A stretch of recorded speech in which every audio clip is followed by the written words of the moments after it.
Thank you, Richard. And I am so happy to have everyone here today. Good morning to those on our left coast, and afternoon to everyone else. And just want to thank you for being part of this series. It has been incredible the last 2 weeks, and this is the last day. I can't believe it. Just want to say thank you to the staff for all the hard work behind the scenes and on the screen as well, and what you've done. And welcome to this session. I can't wait. Just want to make sure that each of you, as you listen, as you hear from each of these participants, what you take in and let it sit in and take it back with you. And so with that, I want to introduce Rodrigo Rodriguez. He's an MBCT from Texas and just an amazing, extraordinary candidate support provider, a person, a friend, just part of our national board family, and what he has done over the past couple of years as a fellow, along with his other fellows, has just been out of this world. So Rodrigo, I'm gonna turn it over to you and get us kicked off. Oh, thank you, Ms. Brookings, for the lovely introduction. I'm just really excited to be here today. Okay, it is an honor to serve as a host today, and I'm very lucky to be surrounded by amazing leaders in education. Okay, during this presentation, Creating Equity Centered Classrooms for all the students, we're going to have an opportunity to hear from an amazing group of educators some important information this afternoon. Okay.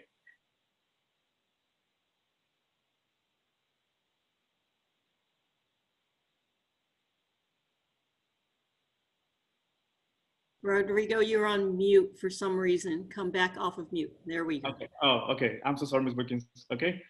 And then I would like to introduce you to a lovely panelist for today. It's Julieta Ortega, Christy Knoll, Karen Neal, Tana Hoffman, and Tanya Hill. Okay, so you're going to hear a lot of wonderful things today, and like Ms. Brookings mentioned, you sink in and then just let it make an impact on the student learning. Okay. At this point, I would like to introduce you and turn it over to our lovely moderator for this afternoon, Dr. LaTonya Barnes. Well, greetings, everyone. Welcome to Creating Equity-Centered Classrooms for All Students. Again, I'm LaTonya Barnes, and I'm a proud National Board Certified Teacher. I serve on the National Board for Professional Teaching Standards Board of Directors. I'm also a founding member of the National Board Network of Accomplished Minoritized Educators, and I will be serving as your moderator today. I am honored to be amongst these accomplished teachers and experts in the field of education.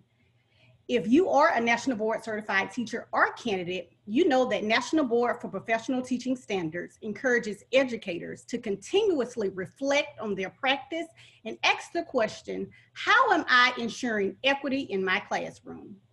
If you've done any National Board writings, you've answered the following questions.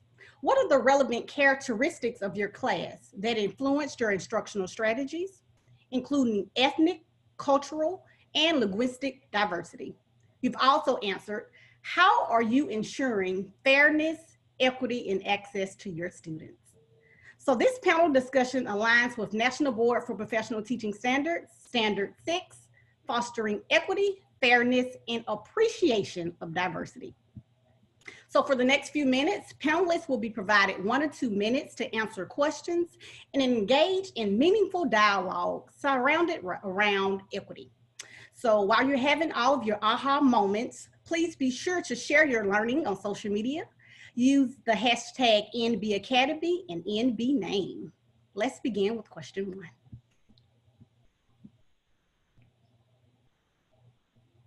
Question 1 will be, tell us about the community you serve or teach in and the equity needs that you have identified, if any. And any panelist can begin.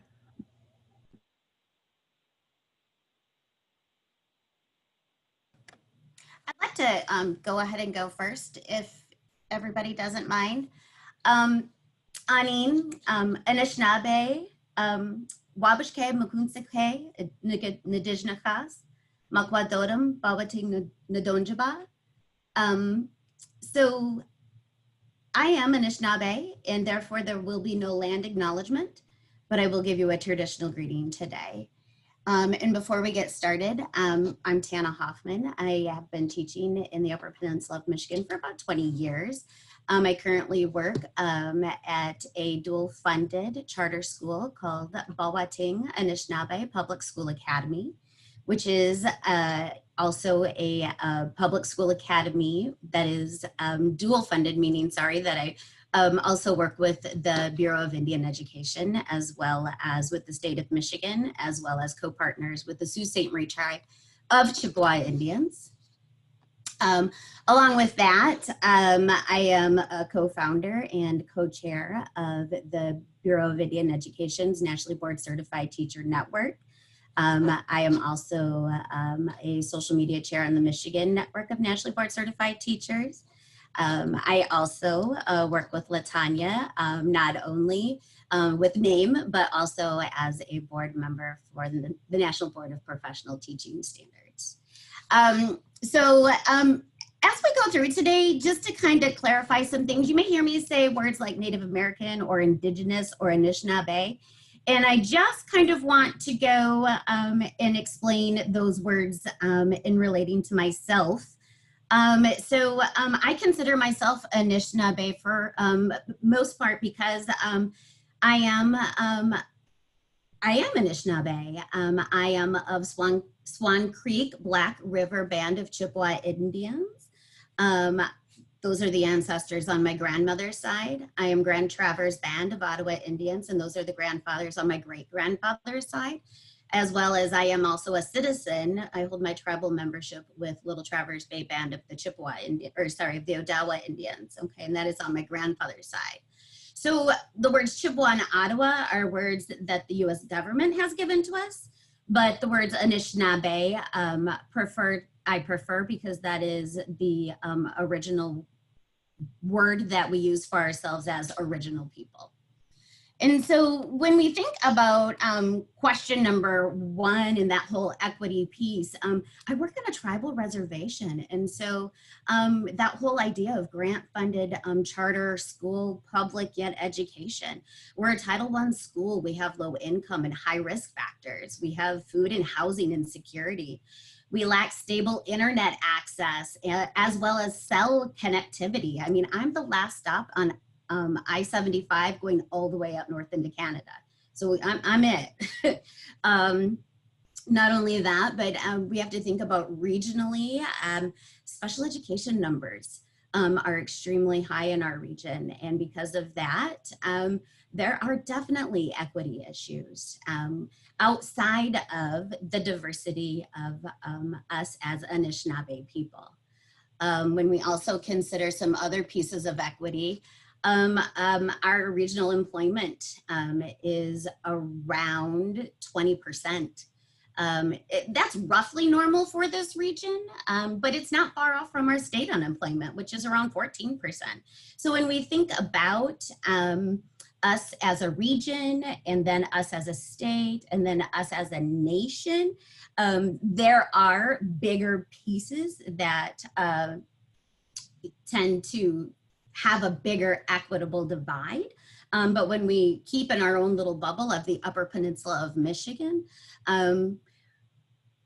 we kind of see each other as the same up here, but also then when we think about not only teaching in JKL Balwating Anishinaabe School, but then also thinking how teaching occurs in our public schools, then we come up with another equitable divide of how do we educate students of Anishinaabe blood in a way in which that gets them ready for their future. And so with that, I can move it along to another panelist if they like. Thank you so much for sharing. We appreciate it. Will another panelist take 1 to 2 minutes to answer the question, and I'll refresh you with the question. It is, please tell us about the community that you serve and the equity needs, if you've identified any. I can jump in. Hi, everybody. My name is Julieta Ortega. I am joining from Las Vegas, Nevada. I am a National Board Fellow, along with Rodrigo, I'm a national board certified teacher. In 2018, I certified under exceptional needs. I work with special education populations. I'm also an Understood Fellow. Understood is an organization that promotes a lot of bridging and inclusion with the 1 in 5 who have learning and thinking disabilities. I also work as a Nevada Teach Plus Fellow, learning and leveraging teacher leadership within our district.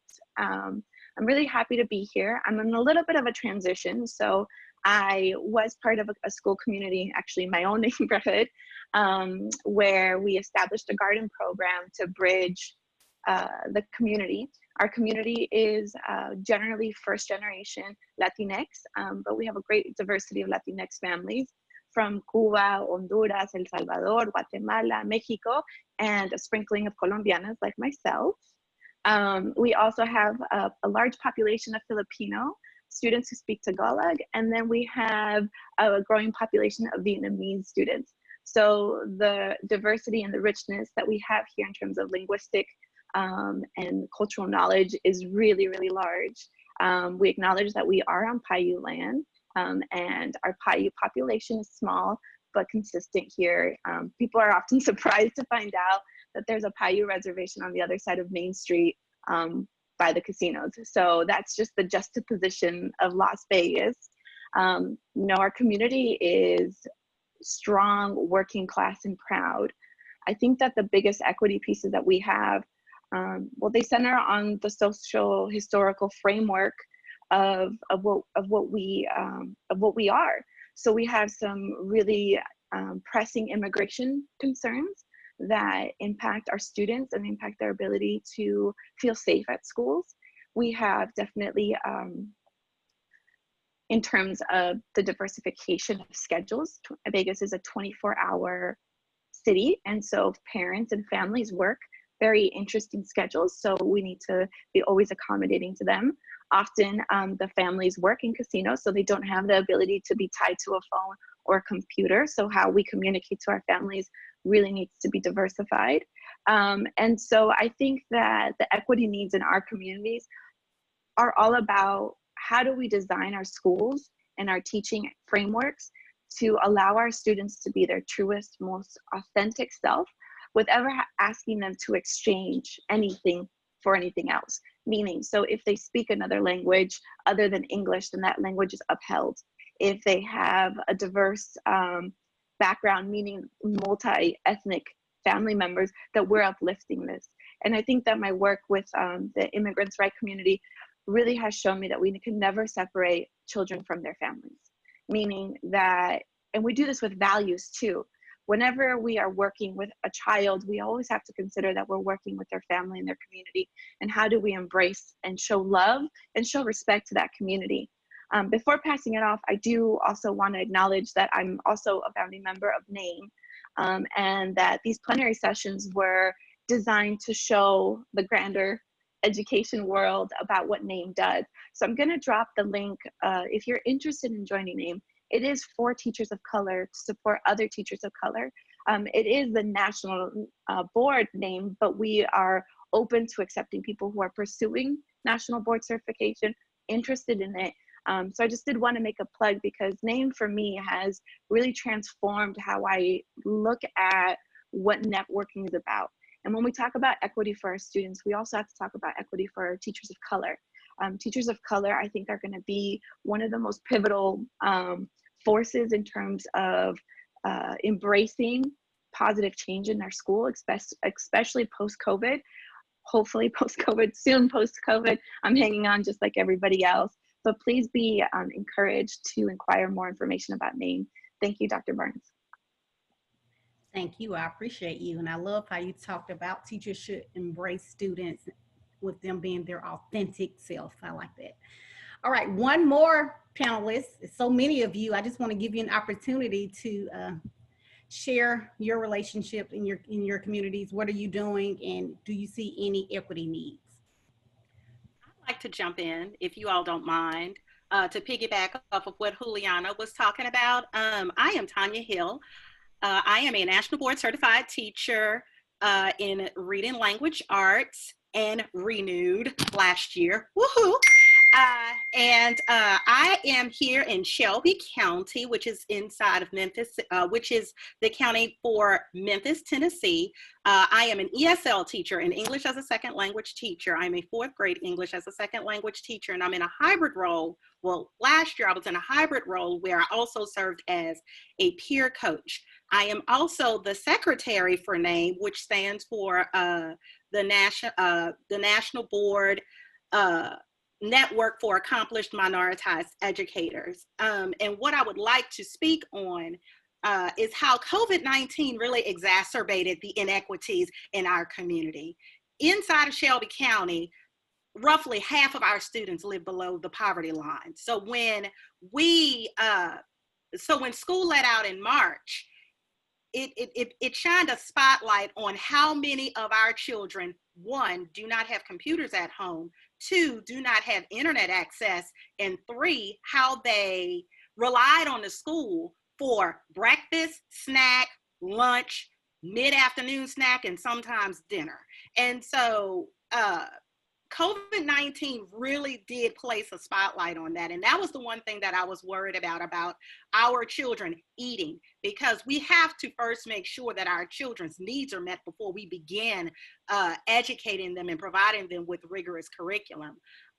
So that was one of the plethora of inequities that I've seen in education that's actually that is actually being remedied now, because here in Shelby County, our superintendent made sure that every child gets a device with a hotspot, not so much just giving them a computer, but they're also giving them a hotspot, because we just found out yesterday that we're going to begin virtually.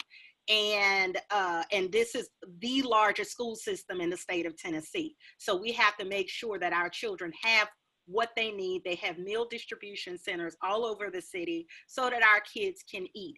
And so I want to say that being a part of NAME, being a teacher of color, and being amongst other powerhouse teachers of color further allows me to advocate not only for the teachers that teach our children, but also my English language learners, because my children need to have their basic needs met before I can even begin to instruct them.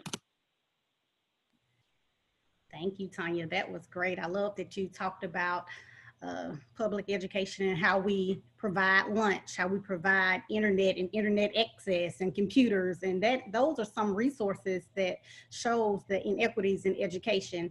And participants, as we're going through, take a moment and in the chat box, write some inequities that you see as well.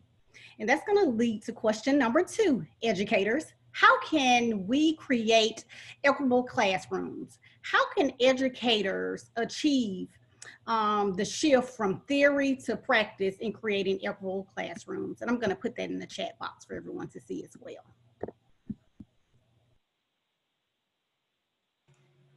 Do we just go do it? Can we answer now? So I would say, oh, hi, I'm Kareem Neal. I am a self-contained special education teacher from Phoenix, Arizona. I teach at Maryville High School. I've taught special education for 23 years, and I am in the process of being a nationally board certified teacher.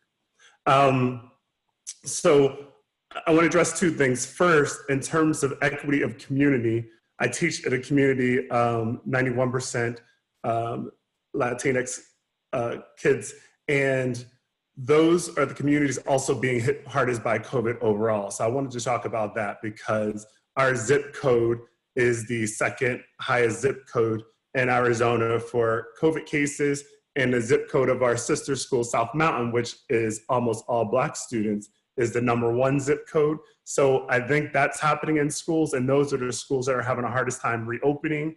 And President and Secretary of Ed is saying that funding shouldn't go to those schools. So that's some real deep inequity right there. But in terms of what you can do in your classroom, first, I think schools, classrooms, we need to kind of decenter the standard, you know, that classrooms are for white, male, middle class, you know, cis, hetero, all of that we need to decenter. But what we can do individually is we need to kind of deal with what biases we have. Like I think I actually do a course on implicit bias and restorative justice. And I talk a lot about how like a person like me would think, oh, I have no bias against Black students, or, you know, or what biases do I have? I grew up poor. But it doesn't really work like that. Like I still get the same media, the same constant, you know, constant imagery of what it is to be a Black person in America. So even though I'm a Black person, I still have to make sure I don't have biases against those students. I'm a man. I certainly know that I have a lot of privilege around that, and I got to keep that in the forefront. And for me, the biggest one, because it happened to me personally, is thinking about kind of my heteronormative privilege, because I had a student years ago who, you know, they were kind of on a spectrum of sexuality, and they talked about it freely. And I was just like, that don't sound right. Because it was different. And it wasn't a person who just said, oh, I date people of the same sex. And so I realized that I had a lot of work to do there. I remember when kind of people started using gender pronouns and things like that, how I had a difficult time with it because I'm an older person, you know. And those are the kinds of things, though, that we need to do. We need to do the self-work to make sure that we don't put what we have on our students, right? We need to be meeting them where they are, as opposed to saying, oh, I have a way of doing things that's the right way, so I'm gonna do it. I know that I am free of bias, so I'm good. That's not the case. It's kind of a constant work in progress. I've been doing anti-bias work for 5 years or so, and I still have bias. So if I have them, I'm pretty sure that most of the world has them. So I think we need to start with that kind of decentering and self-reflection, which National Board talks about all the time, which is cool. Well, thank you so much for sharing that, Kareem. We're going to let others share as well. And I want to highlight all of you accomplished teachers in the chat box. You are coming up with a lot of ideas and resources for creating equitable classrooms. Will another panelist like to go as well? Hi, everyone. My name is Christine Nold. I use she, her pronouns. I live in Indakana, which is the homeland of Abenaki people here in Vermont. And I teach 6th grade at a public middle school. And one of the things that I'm noticing in the comments are some folks talking about predominantly white spaces. And I want to name that. So I live and work in a predominantly white space. In Vermont, our educators are 97.1% white from the most recent data taken. That does not reflect our classrooms, however, as you can imagine. And so what I want to name is that often when conversations about equity are surfaced, I hear from white folks like, oh, that's the work of urban spaces or Title I schools or Black and brown spaces. And I just want to first push back a little bit on that narrative. So what is it that we educators are saying when we label schools in certain ways? What does it code for? What does that mean? So a little bit of internal reflection and interrogation around that. And secondly, and offering that for folks in predominantly white spaces, this is absolutely our work to do. When I look out and I see the officers that are perpetuating violence against the Black community, so often those are white officers who used to exist in our classrooms. And so for me as a white educator, this is not about coming in and saving my Black and brown students. This is about working with my white students so that they don't perpetuate violence. And when I think about my school community, one of the things that comes up for me is the work of Dr. Ruha Benjamin, who talks specifically about what she labels as the overserved. And that if we're going to have a conversation in this nation about quote unquote the underserved, we need to have a parallel conversation about the overserved. So what does it mean to not only examine this idea of internalized oppression, but also internalized supremacy? And how do we as educators, in particular, I would call on us white educators, disrupt that internalized supremacy in our students and ourselves? Go ahead, Christy. I don't know, anyone want to go behind that?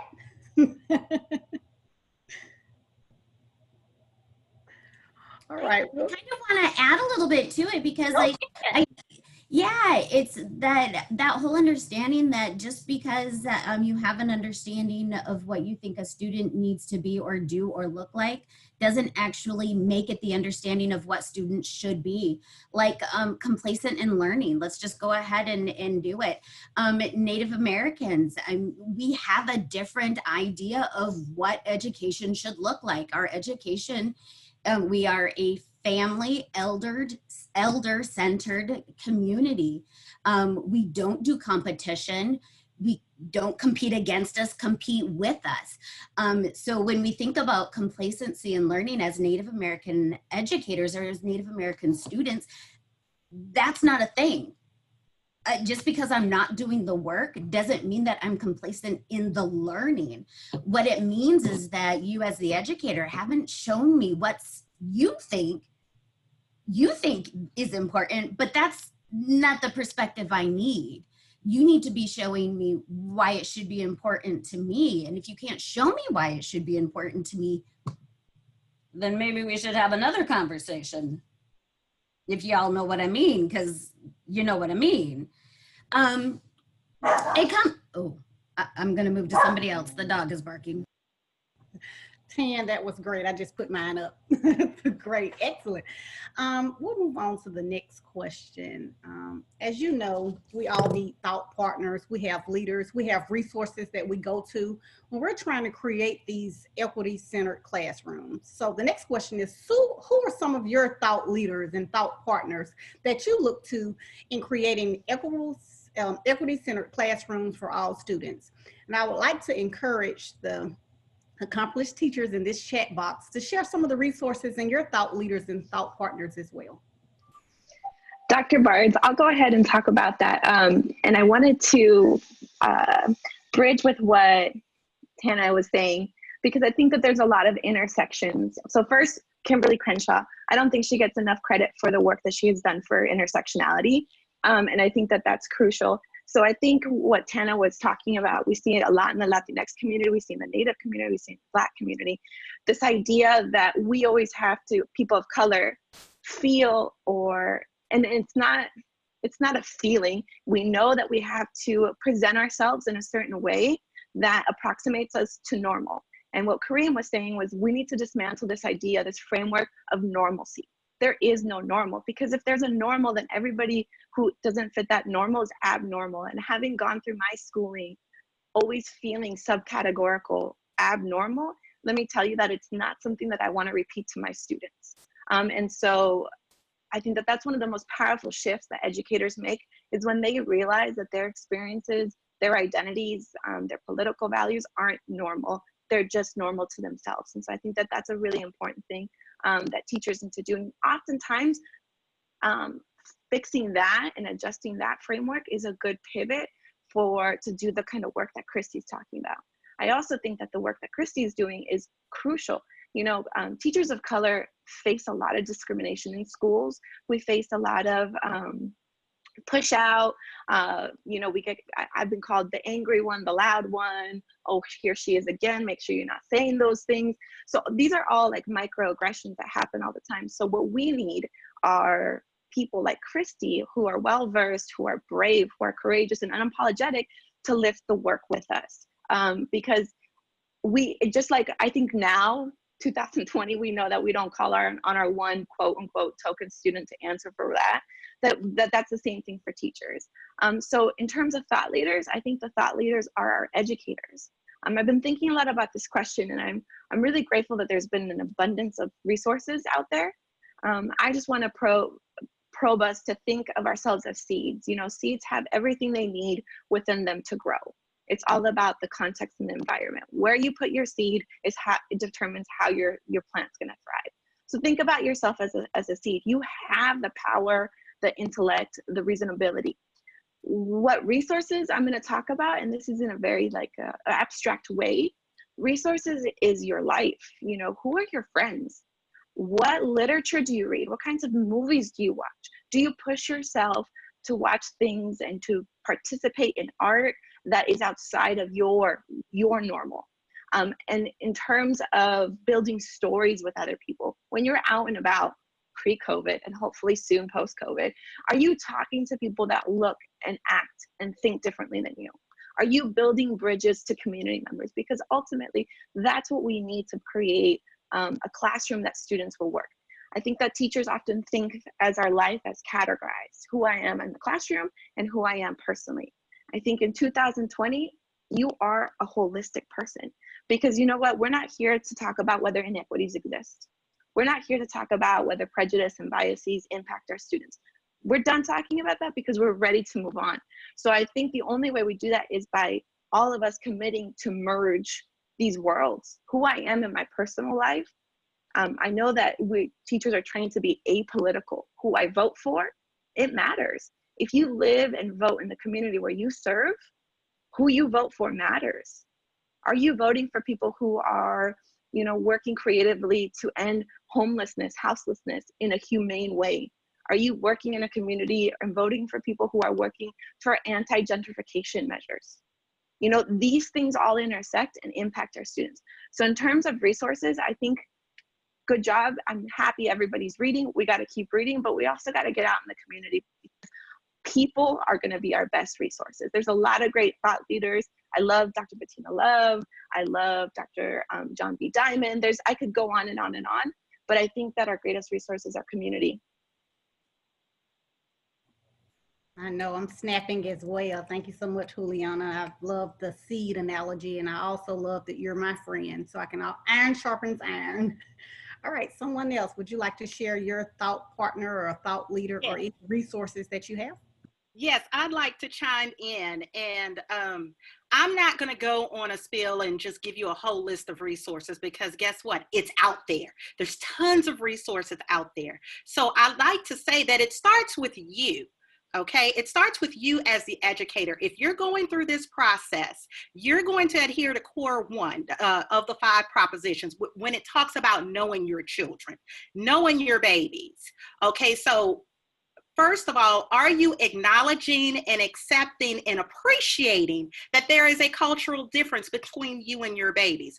Or do you refer to them as those kids or Miss Hill's kids, as opposed to referring to them as our kids? So the first thing I can say is start by taking a self-assessment. How do you feel about the children that you serve? Are you going in with a Superman complex saying, oh, I'm going to come in and save all of the Black and brown children? Well, no, they don't need to be saved. They just want to be acknowledged, honored, and appreciated, and receive a high quality education like everybody else. So when we talk about thought leaders, start with yourself and collaborate with the teachers around you. There's a lot of resources inside your school building, probably inside of your subject area or grade level.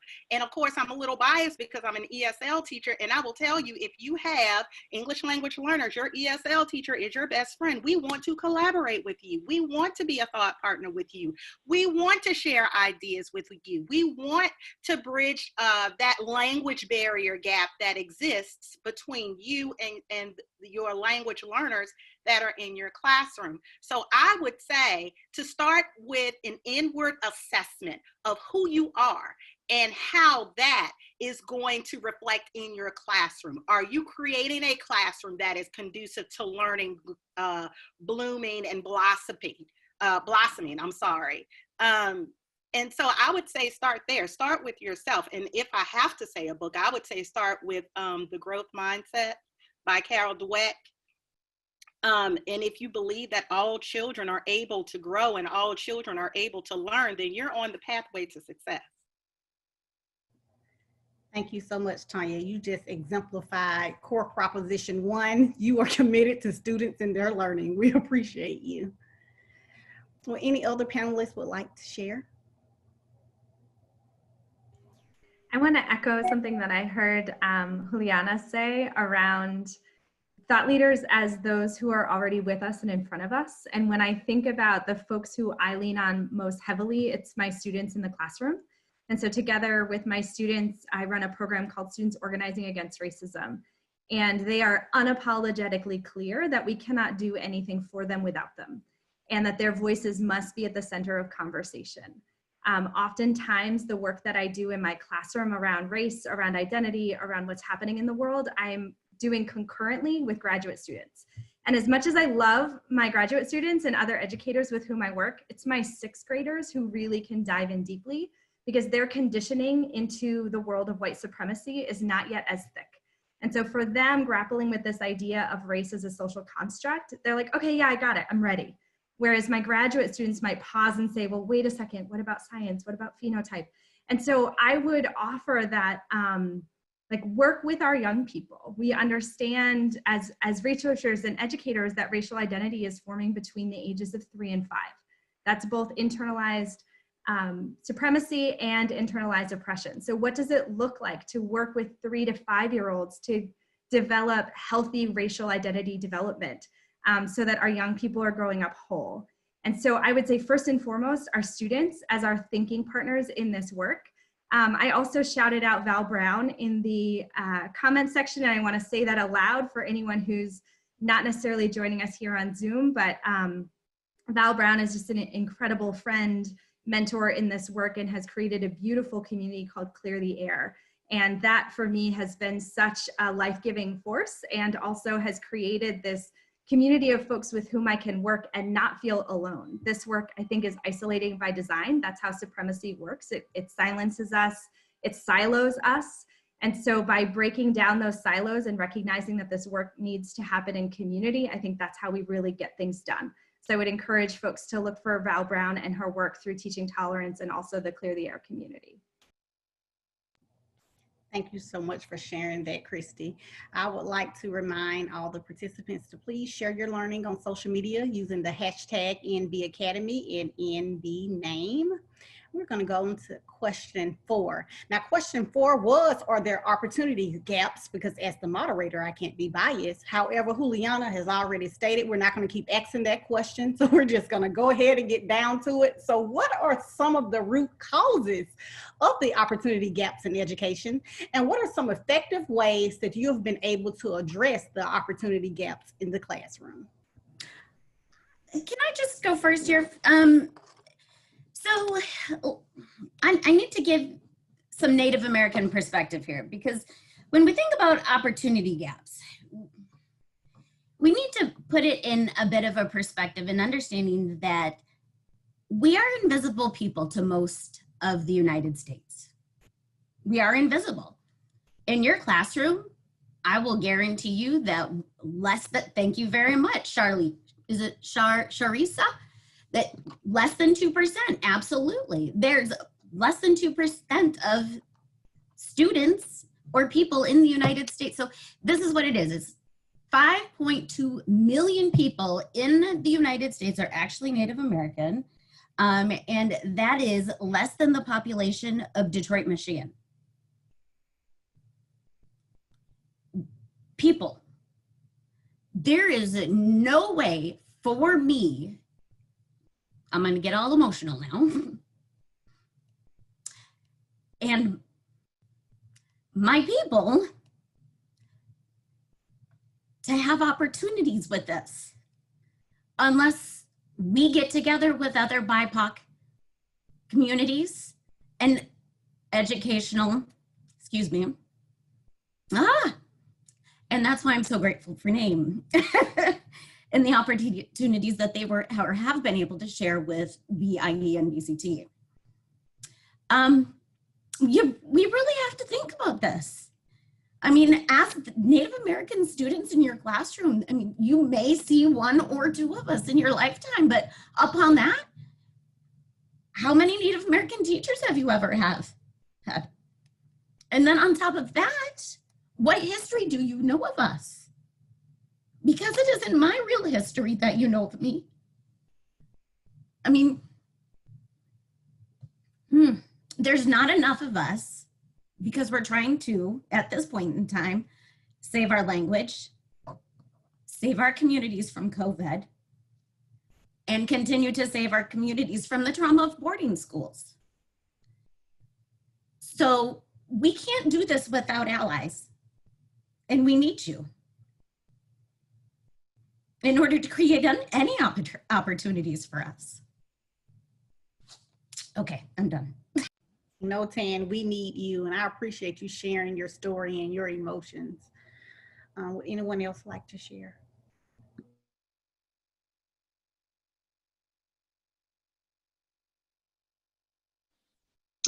I want to embrace Tana because I think that you did a beautiful job of centering the urgency that we have. I think for some people, culturally responsive classrooms is something that can benefit your practice. But I think for those of us who see ourselves in our students, quite literally, it's a matter, and you know, this might be taken to heart, but it's a matter of life and death. When a language dies, it's a very sad thing, you know, and we have to look at, when we're talking about root causes, we have to look at what systems are in place that prefer languages to die, communities to be separated, for this dissolving of our culture, right? And there, when we are able to embrace the livelihood, the holistic wellness of our students, their families, and the communities we teach in, you'll be amazed by the sigh of relief that you have from the señoras, the doñas, our elders in our community. You know, when you tell a Latinx person who's been so separated from their culture about their indigenous roots, you have a shift in their framework of how to look at the world. So when we think of education for liberation, then everything shifts, because I'm not just teaching you something. Yes, I'm teaching you so you can be proficient with basic skills and creative thought, but I know that you already have it, because I know that your ancestry has built you to endure, has built you to be creative, has built you to be a tremendous thought. So I think that a lot of the root causes we see in education are this perpetuation of, you know, capitalist-driven consumer. I think one of my biggest pet peeves in education is when we call students and their families clients or customers, and there's a lot of like models that look at like that. Absolutely not. What we're doing is we're exchanging our humanity for the purpose of learning. And so I think that these shifts that perpetuate what Kareem was saying, heteronormative, white, male models of thinking, I think that that's when we slowly dissolve cultures. And so, Tana, I just want to embrace what you said, because I think that we also have to acknowledge the trauma that schools have caused families. You know, people of color didn't, often when I'm working with them, I'm asking families about their experiences, you know, and I work with special needs populations. So often families have similar needs. And those similar needs didn't get addressed in schools. They were pushed out of schools, et cetera, and the list could go on. I grew up in Arizona, and I'm very grateful for my opportunity to live among Hopi and Dene people, because the sisterhood and the allyship that we shared just roots deeper, which I think that at this time, it's really hard to hold it together, because we know right now that the Hopi and the Dene reservations are the ones who are facing incredible inequities, you know, lack of running water. 2020, lack of running water, and this isn't by circumstance. I'm sorry. Oh yeah, it's Iguayama Alua who wrote So You Want to Talk About Racism. I love the way she framed it. She says, you either believe people and communities are inherently deficit, there's a deficit, there's something wrong with them, or you believe it's the systems that have created those lack of access barriers. So I think that when we look at it that way, we can understand. So then this gives us a lot of challenge that I think a lot of social justice minded educators have, is like, you're working within the system, you're working within the public education system. So it's this careful balance between being unapologetic about what you know is correct, what you know is humane, what you know uplifts and dignifies, but also understanding that you're going to be within the system. So this is going to be a constant struggle, and it's a constant struggle towards an undefined end line. There is no end line. When I see families being their most authentic self on school campuses, I feel like, okay, that's a little step forward. right? When I see intergenerational families, like many Native American families who really take care of their elders, which is something that I think all of us could learn from. When I see that visible on campuses, visible in students' work, I think that that's when we're edging towards that. So the root causes are dire. It's sexism, it's racism, it's capitalism, it's this overhaul of standardization. So again, I go back to this point of kids getting to be their truest self. I feel like if we're not considering anti-capitalist work, we are not getting to the root cause. Talking about racism, sexism, and the isms, this is what is keeping them going strong. This is what's making the system morph into a more palatable system for the people who are not doing the work. So capitalism learned that, okay, you can't enslave a group of people. Oh, now we can't string up people out in the streets. Oh, maybe now we got to reconsider, separating groups of people in Jim Crow. Oh, mass incarceration is playing out. What's next? And so, to avoid the thing that feels comfortable for the world and keeps oppressing people, we have to do the anti-capitalist work. I think that's like the actual root. I think there's a lot of things we can, I do a lot of bias training. I do a lot of restorative practices. And I do think building community is part of anti-capitalist work, actually. But we really got to consider that. And like the person I wrote in the chat box as a thought leader is Ben Clark out in Phoenix, and me and him have been doing a lot of anti-capitalist work. It started with kind of policing. We've actually also been doing the fund police work for quite a while now too, but it's just going to be tough to beat it. I talked to a friend. I remember one of the toughest moments I had as a teacher. I brought a group of students in my social justice club to an event honoring Native people and Native lands in Phoenix, Arizona. And while I was there, one of the people said, "You are part of the problem, bro. You're teaching students to be good capitalists, and that is part of the problem." And so I think, and nowadays that's a daunting task. Like, you can't even be super left of center, like, Bernie Sanders or something, without being called the socialist. Like, you can't even be Joe Biden without being called the socialist. I mean, we got problems if that's the case. And so I do think we need to fight that as a collective, overall. That's not necessarily a local thing, but that's a thing that could move the needle, because we can do all the anti-racism work, possible, and it almost doesn't keep up.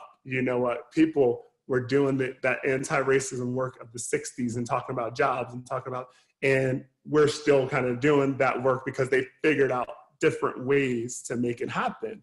And that's kind of the root of capitalism. And it's the way, and the reason why people freak out when you talk about capitalism like it's not the best thing in the world, because we need to be conditioned that is the best thing in the world to keep with a system that we're not happy. I just was reading a book about how people who were former members of the Soviet Union, 67% of the people said they preferred life as it was then, right? So that means only 33% of people who were in communist Soviet, and not really in communist dictator-led Soviet Union, they didn't like their life.